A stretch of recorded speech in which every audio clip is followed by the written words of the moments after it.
watching feverishly like a psychopath. I'm Aaron Hallett. I write original Christian rock. I think I'm gonna cap the amount of songs I've got right now as an album. I do that every time I get to a certain amount. Used to be like 10, but now I'm like 15, 20. It's actually at 14, but I just feel like changing my sounds. Okay, I was debating. I've got two kits that I was working with. So this is the one from the previous album, and I use sample drums and I play on the electronic kit. But while I'm tracking, I use this. I guess it's a loop, I don't know, but it adjusts to the tempo and I use it as a metronome. Those are Superior Drummer 3 sounds. I had made this. It's a previous kit I was using on another album, but it's got tape saturation cranked up and it sounds pretty sweet.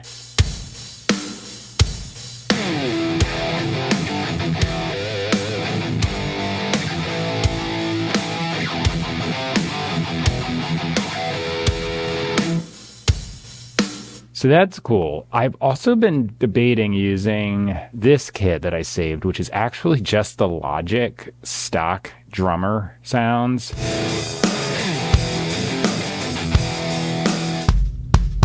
It's got a little more snap.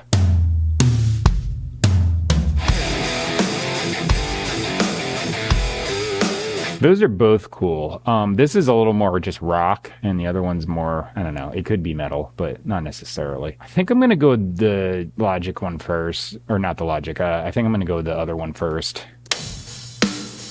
I had made it first, so I kind of want to just use it before I forget about it. They both have the tape saturation on, though. I find the Logic drummer sounds a lot better. I'm simply turning on this, vintage EQ thing, the console EQ. On this particular one, I boosted the highs and lows just a slight little bit, but I just dimed the drive. So this has like a saturation thing. I think this is actually console emulation saturation, not tape per se, but it sounds freaking good. So it just rounds out and smooths out the sound of the kit. I do it with my guitars too. Like I send the guitars through a bus where I'm actually using the graphic EQ and using that saturation. And I can definitely just go and switch to the other modes here too. So I got to come up with something. I have to tune my guitar. Let me tune my guitar first. I'll just chop to the end of me doing this. So as far as the guitar sounds, I'm using Bias Effects 2. They have new updated amp models in here. I don't know since when, but a couple drive pedals too, and I'm using this, it says match tube. It looks like a tube screamer, but like a vintage one. One caution though, like if you go into the cab section, I turn this master level down. What do I got it? Minus 19.5, quite a bit. So if you get any plugin, not just Bias Effects 2, say I was to play here, I can see on the meter I'm hitting like minus 13.8. That's fine. I usually try and keep things between minus 15 and minus 10. Like there's a range. All these guitars filtering into the guitar bus, I'm not letting that go above minus 10. That's just kind of like my safety cutoff, because when it all filters into the master, it gets even more loud and everything distorts and clips and sounds awful. But I have not experienced a plugin. Superior Drummer is the same thing. I have to turn that master down because otherwise this thing is going to be cranking. If you just grab the level meter and turn it down, you're simply turning down a clipping distorted track and making that clipping distorted track less loud, but it's still clipping because it's clipping within the plugin. The guitar stuff, same deal. If I keep this up, it's clipping inside the plugin, and I don't know why they do it, but I have yet to experience a plugin where they don't do that. And then everyone says they sound digital and harsh, and the thing is they're clipping in the plugin. They need to be louder than the next guy, so it's just doing that. If you were recording only with this, it might sound okay, but if I'm putting in a mix, I need to turn that crap down. So I don't even use my faders here except for like final touches. That way I can see the levels and I adjust where they have to be in the plugin. And then if I need to just like say turn the dubs down like, 2 or 3 dB down here after the fact, I'll do it. But I usually don't even touch the faders. I can't stress that enough. Like I see so many things where people are like, oh, the plugin sounds terrible. I'm like, actually, it's clipping in the plugin, and if you turn the gain down, it would be fine. Come up with a riff, right? Let me play here.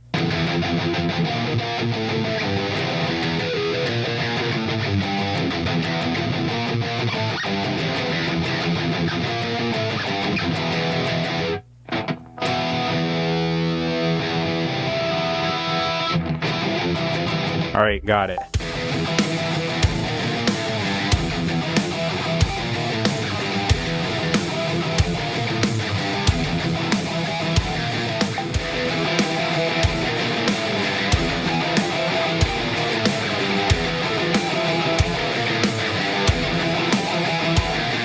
right, I think I am going to do a little bit of a lead thing or something in the chorus.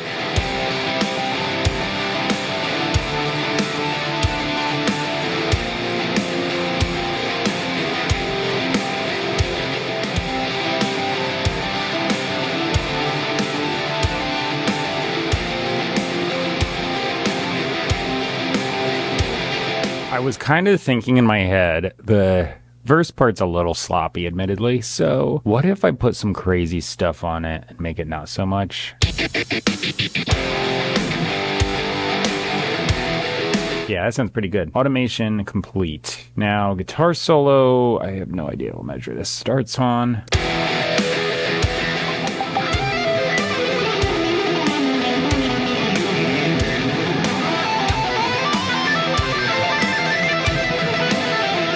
Bass sound is the same one I've been using for a bit. I've only changed my bass sound a few times.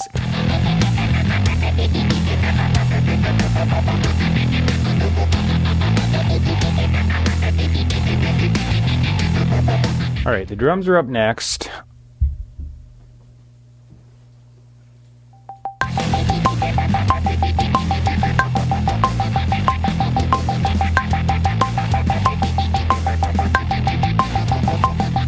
I was thinking about something. Before I used to do these videos, if I was writing a melody, which is funny because I could barely sing, but I would just like piece it out and come up with melody parts and then write lyrics to it. So I decided to go back to that because I keep improvising, which is fine, but when improvising, sometimes I just keep reusing a lot of the same things. So I decided to get more tools in my bag, I guess. So I just decided to try this. So I came up with melody parts here, didn't do any lyrics. I just kind of mumbled stuff.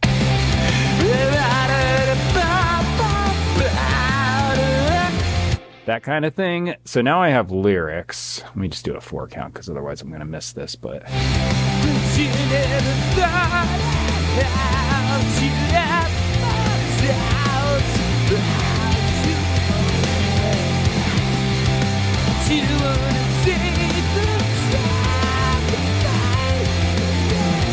Yeah, that kind of thing. So now I can just listen back to this quick because I'm bound to forget how things go because I do that. I'm free to like improvise off of this, but I just have a basis to go on rather than just random, I have no idea what's coming up stuff.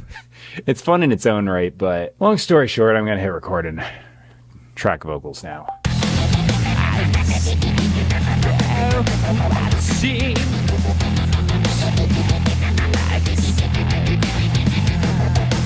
I forgot the chorus melody like the first time I got there, and then I was like, you know what, I got a reference track, and I just listened and I got it, solidified it in my mind, and here we are. All right, I did change them up a little bit, but it was more for dynamic and development of the song purposes rather than I just had no idea what I just did 5 seconds ago. All right, I can get rid of these when I just hit all. There we go. Now the question is, do I want to do any kind of harmony? Probably not. I still like just doing like one take deal, but planning it out ahead of time seems to be a good idea. I may or may not do that. It's like I should just incorporate it more.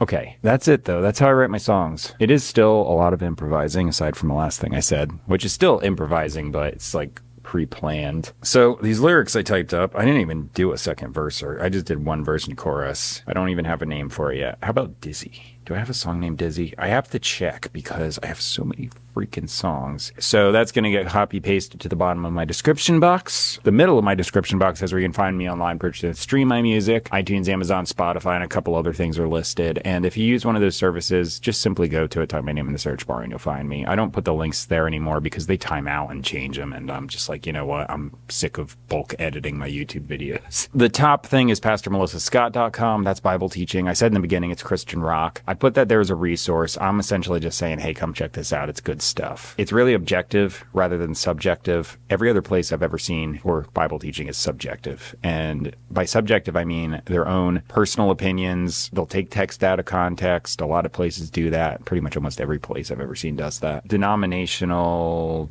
whatever things, just baggage that's piled on. It has nothing to do with what the book is actually saying. So this is objective, which means they're diving into the book, diving into the scriptures, translating from the original languages just to get the meaning the writers were intending. Even if there's a discrepancy, going back to the oldest possible version you can get your hands on and that even solves a lot of problems. So it's really good stuff. It's very scholarly, well done, awesome, excellent teaching. So I'm just like, hey, check this out. It's good stuff. Because if you're looking around and seeing a bunch of weird things, this is a breath of fresh air. So yeah, that's it for now. That's one down. I am probably going to post the album. I think I'm going to call it Soft and Eerie. So I just have to make up some album art and upload the songs. They'll be out sometimes later today, and other times when I upload, it can take up to a week or two. So it just depends. And some services will have them pop on faster. YouTube is usually the fastest, but that's not always the case. Anyway, thanks for watching. I'll see you in the next one. Here comes the track.